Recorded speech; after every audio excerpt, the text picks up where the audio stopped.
News కు స్వాగతం. ముందుగా హెడ్లైన్స్. దేశవ్యాప్తంగా గడిచిన 24 గంటల్లో 640 కరోనా కేసులు, ఒకరు మృతి.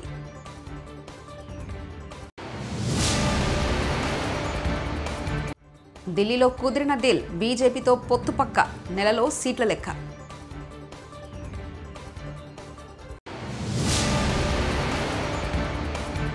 బిగ్ అలర్ట్, హైదరాబాద్లో 14 నెలల చిన్నారికి కోవిడ్ నిర్ధారణ.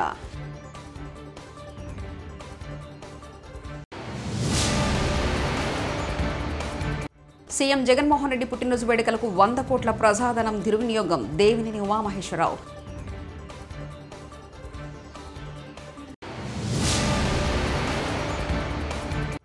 తిరుమలలో సర్వదర్శనం నిలిపివేత, భక్తుల ఆగ్రహం.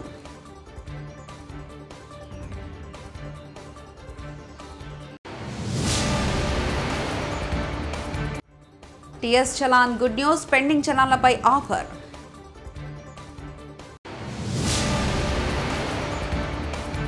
రైతు భరోసా కేంద్రాల ద్వారా అన్నదాతకు ఒరిగింది సున్నా, నాదెండ్ల మనోహర్.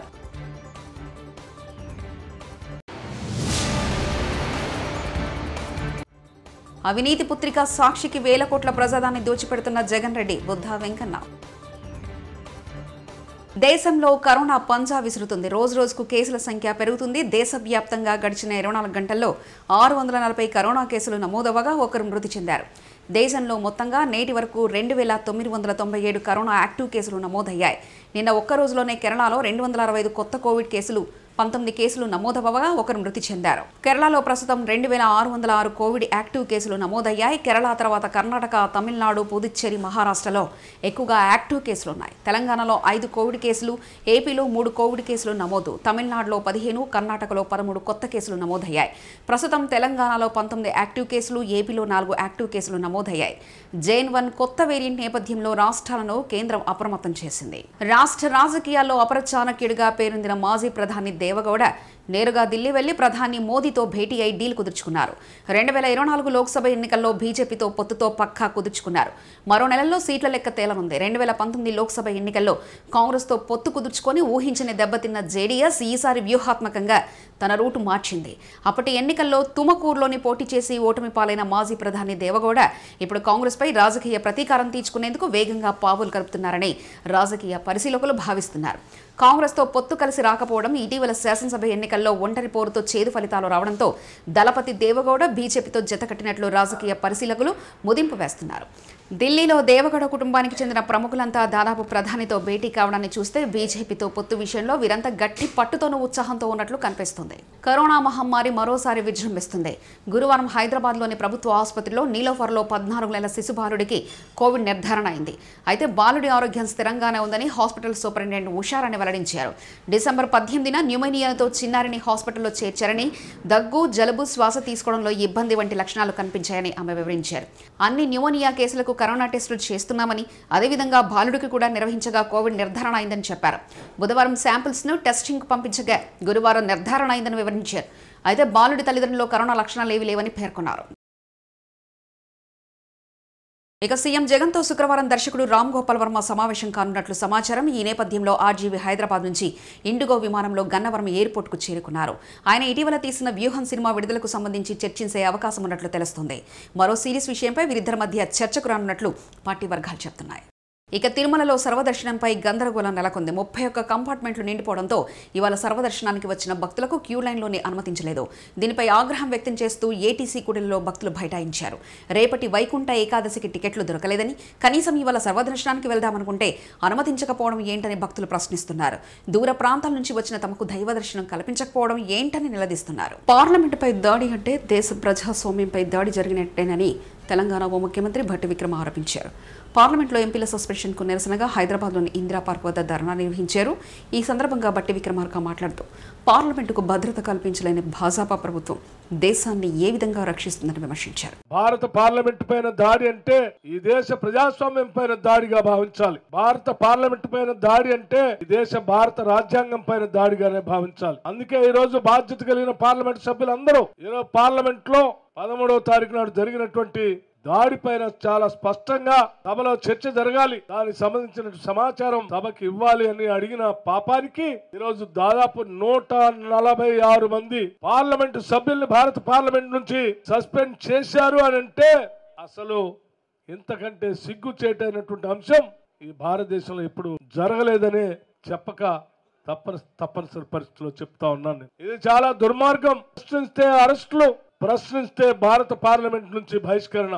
అంతిమంగా భారత ప్రజాస్వామ్యంలో ఈరోజు స్వేచ్ఛగా మాట్లాడేటువంటి హక్కు లేదు, స్వేచ్ఛగా భావ వ్యక్తీకరణ చేసే పరిస్థితి లేదు. ఈనాడు భారతదేశంలో ప్రజాస్వామ్యం ఉన్నదా లేక నియంతృత్వ పాలన జరుగుతుందా అంటే చర్చల సందర్భంలో అనేక సార్లు మనం నియంతృత్వ పోకడల వైపు ఈ దేశ పాలన కొనసాగుతోందని చెప్పినటువంటి సందర్భాలకి ఇంతకంటే ఉదాహరణ ఇంకేది ఉండదని కూడా ఈ సందర్భంగా స్పష్టం చేస్తా ఉన్నాను. దేశంలో ఉన్నటువంటి యావత్ ప్రజాస్వామ్యవాదులారా ఒక్కసారి ఆలోచన చేయండి.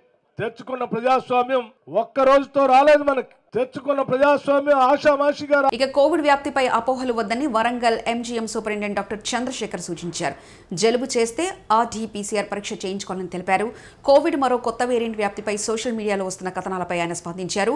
ఈ మేరకు ఆయన వివరణిచ్చారు. నిన్న 28 డిసెంబర్ 7:54 62 సంవత్సరాల మహిళ అండ్ భూపాల్పల్లి డిస్ట్రిక్ట్ కి చెందిన ఎంజిఎం హాస్పిటల్లో అడ్మిట్ చేయడం జరిగింది. తీవ్ర శ్వాసకోశ సంబంధమైన ఇబ్బందితో మన దగ్గరికి రావడం జరిగింది. అయితే హిస్టరీలో ఆమె గత 4 రోజులుగా వరంగల్లో ఒక ప్రైవేట్ నర్సింగ్ హోమ్ లో చికిత్స పొందుతూ అక్కడ కోవిడ్ పాజిటివ్ గా ఓ ప్రైవేట్ ల్యాబ్ నుంచి చేసిన రిపోర్ట్ కూడా తీసుకురావడం జరిగింది. అయితే మేము తెలంగాణలో పెండింగ్ చలాన్లపై ప్రభుత్వం భారీ డిస్కౌంట్ ప్రకటించింది. డిసెంబర్ 26వ తేదీ నుంచి డిస్కౌంట్ కింద పెండింగ్ చలాన్లు కట్టే అవకాశాన్ని వాహనదారులకు కల్పించింది. ఆర్టీసీ బస్సులు, తోపుడు బండ్ల వారికి 90%, 2 వీలర్ బైక్స్ 80%, కార్లు, ఆటోలపై 60%, హెవీ వెహికల్స్ 50% డిస్కౌంట్ ఇవ్వనుంది. రాష్ట్ర వ్యాప్తంగా 2 కోట్లకు పైగా పెండింగ్ చలాన్లు ఉన్నట్లు పేర్కొంది. రాష్ట్రంలో రైతు భరోసా కేంద్రాలు అవినీతికి నిలయంగా మారాయని జనసేన నేత నాదెండ్ల మనోహర్ అన్నారు. వ్యవసాయాన్ని అభివృద్ధి చేశామని గొప్పలు చెప్పే వైసీపీ ప్రభుత్వం గత ఏడాది నుంచి ఆర్బీకేలకు అద్దెలు చెల్లించడం లేదని ఆరోపించారు. ఆర్బీకేల నిర్మాణానికి 2300 కోట్లు కేటాయించిన ప్రభుత్వం ఇంకా అద్దె భవనాల్లోనే నడుపుతున్నారని విమర్శించారు. ఆర్బీకేలో ధాన్యం సేకరణ కూడా ఆపేశారని తెలిపారు. రైతు భరోసా కేంద్రాలు మన రాష్ట్రంలో ఒక పెద్ద స్కామ్ అనేది మేము చెప్పుకుంటూనే వచ్చాం. ఈ 10,780 రైతు భరోసా కేంద్రాలు మంజూరు చేసినప్పుడు చివరికి ఆ సంఖ్యని 10,448కి ఈ రాష్ట్ర ప్రభుత్వం తగ్గించి జాతీయ ఉపాధి హామీ పథకంతో లింక్ పెట్టి 2,300 కోట్ల రూపాయలు వీళ్ళు ఈ భవన నిర్మాణాల కోసం వాళ్ళు వెచ్చించారు. అంటే ఈరోజు తుఫాను వచ్చినప్పుడు మనం గ్రామాల్లో పర్యటిస్తుంటే రైతుల్లో ఉన్న ఆందోళన ఏంటంటే కనీసం పంట కాలువలు కానీ మురుగునీటి కాలువలు కానీ ఏవి కూడా వీళ్ళు కనీసం పూడిక తీయలేదు. ఈ జాతీయ ఉపాధి హామీ పథకం ద్వారా రావాల్సిన పనులు, ఆ నిధులు మన గ్రామాలకు. అవినీతి పుత్రిక సాక్షికి 1000 కోట్ల ప్రజాధనాన్ని దోచిపెడుతున్న జగన్ రెడ్డి, మాజీ ఎమ్మెల్సీ బుద్ధా వెంకన్న మీడియా సమావేశం. విడుదల రజని ఆరోగ్య మంత్రి గవర్నమెంట్ హాస్పిటల్లో ట్యాబ్లెట్లు ఉండవు. దేనికి పెద్ద పెద్ద ఆటలు కంటే పర్లా, జ్వరానికి దగ్గుకు కూడా ట్యాబ్లెట్లు ఉండవు. కానీ అడ్వర్టైజ్మెంట్లు ఇవ్వడానికి డబ్బులు వస్తాయి. ఎందుకు వస్తాయంటే ఇది జగన్మోహన్ రెడ్డి ఖాతాలోకి వెళ్తాయి. జగన్మోహన్ రెడ్డి బ్లాక్ వైట్ చేసుకుంటారు. రేపు ఎన్నికలు వస్తున్నాయి. ఎన్నికల్లో ఒక్కొక్క నియోజకవర్గానికి 200 నుంచి 300 కోట్ల రూపాయలు డంప్ చేసుకొని ఉన్నారు. ఇక సినీ నటి కృతి శెట్టి శుక్రవారం నెల్లూరులో సందడి చేశారు. ఓ షాపింగ్ మాల్ ప్రారంభోత్సవ కార్యక్రమంలో ఆమె పాల్గొన్నారు. ఈ నేపథ్యంలో కృతి శెట్టిని చూడడానికి పెద్ద ఎత్తున అభిమానులు తరలివచ్చారు. ఈ సందర్భంగా మాట్లాడిన ఆమె నెల్లూరులో చేపల పులుసు బాగుంటుందని, తనకెంతో నచ్చిందని చెప్పారు.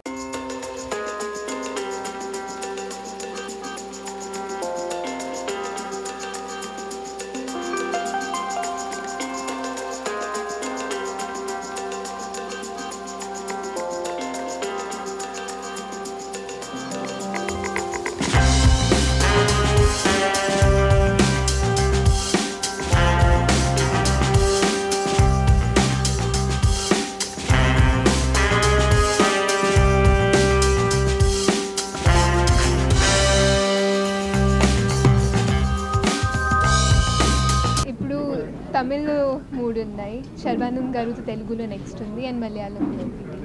లాస్ట్ టైం వచ్చినప్పుడు నేను ఫిష్ తిన్నాను, నాకు చాలా నచ్చింది. చేపల పులుసు కదా ఫేమస్. లాస్ట్ టైం వచ్చినప్పుడు కూడా ఇక్కడ ఎనర్జీ నాకు చాలా నచ్చింది. యాక్చువల్లీ మొన్నే నా ఫోన్లో అలా వీడియో చూస్తున్నాను, నెల్లూరు వచ్చిన వీడియో. సో అప్పుడు కూడా నాకు ఆ ఎనర్జీ మళ్ళీ ఫీల్ చేశాను అండ్ ఈరోజు కూడా కింద ఉన్నప్పుడు మళ్ళీ ఆ ఎనర్జీ వచ్చింది. లాస్ట్ టైం నెల్లూరు వచ్చాను కదా, ఆ వీడియోస్ నేను నిన్నే చూశాను. నీ ఎప్పుడు ఎక్సైట్మెంట్ కదా, నేను ఎక్కువ ఎక్సైట్మెంట్ ఉన్నాను మళ్ళీ కనిపించాను. నీ ఎనర్జీ అంతా బాగుంది, అందుకే నాకు మళ్ళీ నెల్లూరు రావాలనిపిస్తుంది. మహబూబాబాద్ పట్టణ బీఆర్ఎస్ పార్టీ కార్యాలయంలో నిర్వహించిన పట్టణ కార్యకర్త సమావేశంలో మాజీ ఎమ్మెల్యే శంకర్ నాగ్ మాట్లాడుతూ తెలంగాణ రాష్ట్రాన్ని కేసీఆర్ ఎంతో అభివృద్ధి చేసిన ప్రజలు మర్చిపోయారని, కేటీఆర్ హైదరాబాద్లో ఐటీ హబ్ ఏర్పాటు చేసి భారతదేశంలోనే హైదరాబాద్లో నంబర్ 1గా నిలబెట్టారని ఆయన అన్నారు. ఓడిపోయామని ఎవరూ అధైర్యపడవద్దని, ప్రతిపక్షంలోనే ఉంటూ నియోజకవర్గ ప్రజల సమస్యలపై పోరాటం చేస్తూ అనునిత్యం అందుబాటులో ఉంటూ వారి అవసరాలు తీరుస్తూ ప్రజలకు సేవ చేస్తామని, బీఆర్ఎస్ పార్టీ ఉద్యమాల పార్టీ అని బంద్లు, నిరాహార దీక్షలు, సమ్మెలో ఎన్నో చేసి తెలంగాణ రాష్ట్రాన్ని సాధించుకున్నామని తెలిపారు. ఈ కార్యక్రమంలో Mahabubabad municipal chairperson Palvai Rammohan Reddy, vice chairman MD Farid, ward కౌన్సిలర్లు మారినేని వెంకన్న, గోగులరాజు, కరుపురపు గోపి మరియు బీఆర్ఎస్ కార్యకర్తలు పాల్గొన్నారు. గౌరవ మీడియా మిత్రులకు ప్రతి ఒక్కరికి పేరు పేరున హృదయపూర్వక నమస్కారాలు, హృదయపూర్వక ధన్యవాదాలు. చాలా సంతోషం. ఇవాళ చాలా నేను ఎవరినైతే గుడ్డిగా నమ్మానో, ఎవరినైతే నా కుటుంబ సభ్యుల కంటే ఎక్కువ నమ్మానో వాళ్ళే మోసం చేసిండ్రు అని చెప్పేసి ప్రజలు చెప్పడం, నాకు కనబడడం, ఎలక్షన్ అన్నవాళ్ళ తర్వాత వాళ్ళ యాక్టివిటీసు, ఎలక్షన్ ముందు వాళ్ళ యాక్టివిటీసు, రేపు వాళ్ళ యాక్టివిటీసు, ఇవన్నీ మనకు కనబడుతుంటాయి. కాబట్టి దయచేసి జీవితం చాలా చిన్నది, దానికి ఇన్ని నేరాలు ఘోరాలు చేయవలసిన అవసరం లేదు. కానీ చేస్తున్నారు, ఓకే, అది వాళ్ళ విజ్ఞతకి వదిలిపెడదాం. దాంతోపాటు జగన్మోహన్ రెడ్డి పుట్టినరోజు వేడుకలను 100 కోట్ల ప్రజాధనం దుర్వినియోగం చేశారని ఆంధ్రప్రదేశ్ తెలుగుదేశం రాష్ట్ర ప్రధాన కార్యదర్శి మాజీ మంత్రి దేవినేని ఉమామహేశ్వరరావు వ్యాఖ్యానించారు. గురువారం నాడు కొండపల్లి మున్సిపాలిటీ టీడీటీ కార్యాలయంలో ఆయన మీడియాతో మాట్లాడుతూ యువగలం బహిరంగ సభ నభూతో నభవిష్యతి అన్న విధంగా బ్రహ్మాండంగా విజయవంతమైంది. తెలుగుదేశం జనసేన కార్యకర్తలు, నాయకులు పెద్ద ఎత్తున వివిధ ప్రాంతాల నుంచి తరలివచ్చారు. సభ లోపల ఎంతమంది ఉన్నారో బయట 4 రెట్లు రోడ్ల మీద ఉన్నారు. అన్ని వర్గాల ప్రజలు ప్రభుత్వం మీద కసితో యువత పోరాటం చేయాలని అన్నారు. ఒక ప్రేమ్లో నారా చంద్రబాబు నాయుడు, పవన్ కళ్యాణ్, నందమూరి బాలకృష్ణ, నారా లోకేష్ చూసిన తర్వాత యుద్ధభేరి మోగింది. తెలుగుదేశం జనసేన యుద్ధభేరితో తాడేపల్లి ప్యాలెస్లో టీవీలు పగిలిపోయాయి. వైసీపీ ఓటమి ఖాయమని రాష్ట్రం మొత్తం ఒకటే మాట అంటున్నారు. మార్చాల్సింది జగన్మోహన్ రెడ్డిని అని ప్రజలు పెద్ద ఎత్తున డిసైడ్ అయ్యారు. 1,50,00,000 మందిని పాదయాత్ర ద్వారా నారా లోకేష్ బాబు కలవగలిగారు. ప్రజలు ఆయనకు పెద్ద ఎత్తున ఆదరించారు. ప్రతి 100 కిలోమీటర్లకు ఆ ప్రాంతంలోని ఏ సమస్యను పరిష్కరించాలో పైలన్ వేయడం జరిగింది. ఫిబ్రవరి, మార్చిలో ఎప్పుడైనా ఎన్నికలు రావచ్చని సంకేతాలు వస్తున్నాయి. జరగబోయే ఎన్నికలు జగన్మోహన్ రెడ్డి అహంకారానికి, ఆంధ్రప్రదేశ్ ప్రజల ఆత్మగౌరవానికి పోటీ జరుగుతుంది. సొంత పత్రికలో 100 కోట్లతో తన పుట్టినరోజును యాడ్లు వేసుకున్నాడు. లక్షల కోట్లు దోచుకొని నేను పేదవాడిని, అరిగిపోయిన గ్రామ్ ఫోన్ రికార్డ్ లాగా పదే అబద్ధాలు చెప్పి ప్రజలను మోసం చేయాలని చూస్తున్నారు. ఒక్క ఛాన్స్ అని మోసం చేసి మళ్ళీ ఇప్పుడు కొత్తగా ఎస్సీ, నా ఎస్టీలు, నా బీసీలు, నా బిడ్డలని తయారయ్యాడు. ఎన్నికల శంకరావం ఉత్తరాంధ్రలో తొలి బీజం పడింది. రాయలసీమ, తిరుపతిలో, కోస్తాంధ్ర, అమరావతిలో బహిరంగ సభలు జరుగుతున్నాయి. జనవరిలో ఉమ్మడి మేనిఫెస్టోలో ఏ పథకాలు ఇవ్వబోతున్నారో తెలియజేస్తారు. జగన్ రెడ్డి అహంకారానికి, ఆంధ్రప్రదేశ్ ప్రజల ఆత్మగౌరవానికి పోటీ జరుగుతుంది. ఎందుకంటే ఒక నియంత అహంకారం, ఒక ముఖ్యమంత్రి అహంకారం, ఒక జగన్ రెడ్డి అహంకారం, ఇవాళ ప్రజలు, అన్ని వర్గాల ప్రజలు కూడా బాధలు పడుతూ ఉన్నారు. సమాజాన్ని నెట్టనిలుగా చీల్చడానికి ప్రయత్నం చేశాడు. ఇవాళకి లక్షల కోట్లు దోచుకొని నేను పేదవాడినని రోజు కథలు చెప్తా ఉన్నాడు. ఇవన్నీ కూడా ఏంటంటే ఒకే అబద్ధాన్ని 10 సార్లు అదే అరిగిపోయిన గ్రామ్ ఫోన్ రికార్డ్ లాగా పదే చెప్పి ప్రజలను నమ్మించాలని, మోసం చేయాలనే ప్రయత్నం చేస్తూ ఉన్నాడు. లాస్ట్ టైం ఒక్క ఛాన్స్ అని మోసం చేశాడు. ఇప్పుడు నా బిడ్డలు, నా ఎస్సీలు, నా ఎస్టీలు, నా బీసీలు అని మళ్ళీ కొత్త రాగం అందుకున్నాడు. ఇవన్నీ కూడా ఎన్ని కూని రాగాలు తీసినా ప్రజలు నమ్మటానికి ఇవాళ సిద్ధంగా లేరు. మొత్తం ఇతను అన్ని రంగాలను కూడా నాశనం చేశాడు. ఇందా చెప్పాను, నిత్యావసర వస్తువుల ధరల వల్ల సామాన్య పేద మధ్యతరగతి వర్గాలు 1-2 రెట్లు పెరిగినాయి. గతంలో 5,000 ఉంటే ఈరోజు 15,000 ఖర్చు పెట్టుకోవాల్సి వస్తుంది ఆ కుటుంబం. ఇట్లా అన్ని వర్గాల ప్రజలు కూడా ఇబ్బంది పడుతూ ఉన్నారు. అదేవిధంగా ప్రధానంగా గ్రామీణ ఆర్ఎండ్బి జెడ్పీ లింక్ రోడ్లన్నీ కూడా ఘోరాతి ఘోరంగా తయారయ్యాయి. ఎంతమందికి యాక్సిడెంట్లు అవుతున్నాయో, ఎంతమంది చనిపోతున్నారో, ఎంతమంది. కళాశాలలో విద్య పూర్తి చేసి వివిధ రంగాల్లో స్థిరపడిన పూర్వ విద్యార్థులు తాము చదివిన కళాశాలకు వీలైనంత సహకారం అందించేందుకు ముందుకు రావాలని గవర్నర్ తమిళసై సౌందరరాజన్ అన్నారు. ఈరోజు కుకట్పల్లి JNTUHలో నిర్వహించిన పూర్వ విద్యార్థుల సమ్మేళనానికి ఆమె ముఖ్య అతిథిగా హాజరయ్యారు. యూనివర్సిటీలో పలు అభివృద్ధి పనులను ఆమె ప్రారంభించారు. ఈ సందర్భంగా మాట్లాడుతూ JNTUH హైదరాబాద్ పూర్వ విద్యార్థులంతా కలిసి యూనివర్సిటీలో అభివృద్ధి పనులకు తోడ్పాటు అందించడం, ప్రతిభ కలిగిన ఆర్థికంగా వెనుకబడిన విద్యార్థులకు ఆర్థిక సహాయం అందించడం అభినందనీయమన్నారు. పూర్వ విద్యార్థుల కలయిక తమ ఆనందం కోసమే కాకుండా తాము విద్యను అభ్యసించిన విద్యా సంస్థకు వీలైనంత చేయూత అందించే విధంగా ఉండాలని కోరారు. అంతకుముందు మెకానికల్ ఇంజనీరింగ్ సెమినార్ హాల్ ప్రారంభం అనంతరం స్టేజ్ పైకి వెళ్తుండగా ప్రమాదవశత్తు గవర్నర్ కింద పడ్డారు. TVSN Prasad IAS garu, the Honorable Financial Commissioner, Revenue and Additional Chief Secretary. Madam, just drill down, madam. Down.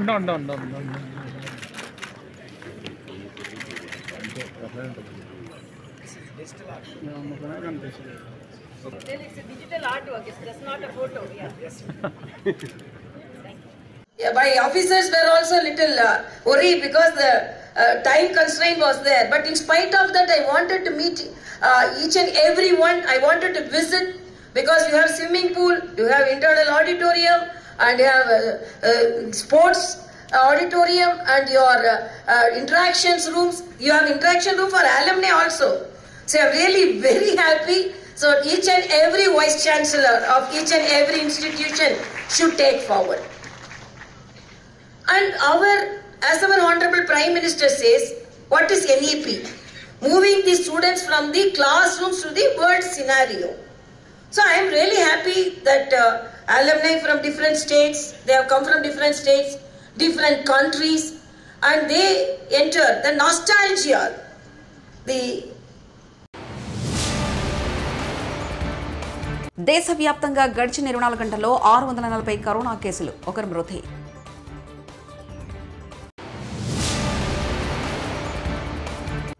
ఢిల్లీలో కుదిరిన డీల్, బీజేపీతో పొత్తు పక్క, నెలలో సీట్ల లెక్క.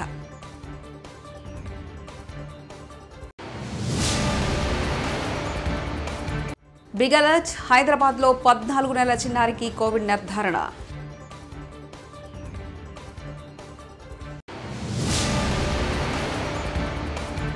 సీఎం జగన్మోహన్ రెడ్డి పుట్టినరోజు వేడుకలకు 100 కోట్ల ప్రజాధనం దుర్వినియోగం, Devineni Umamaheswararao.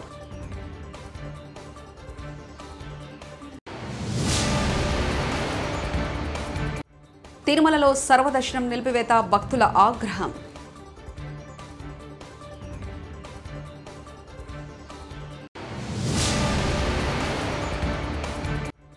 TS challan good news, pending చలాన్లపై ఆఫర్.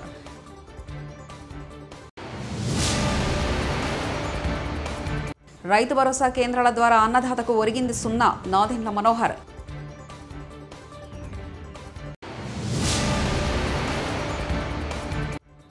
అవినీతి పుత్రిక సాక్షికి 1000 కోట్ల ప్రజాదాన్ని దోచిపెడుతున్న జగన్ రెడ్డి, బుద్ధా వెంకన్న.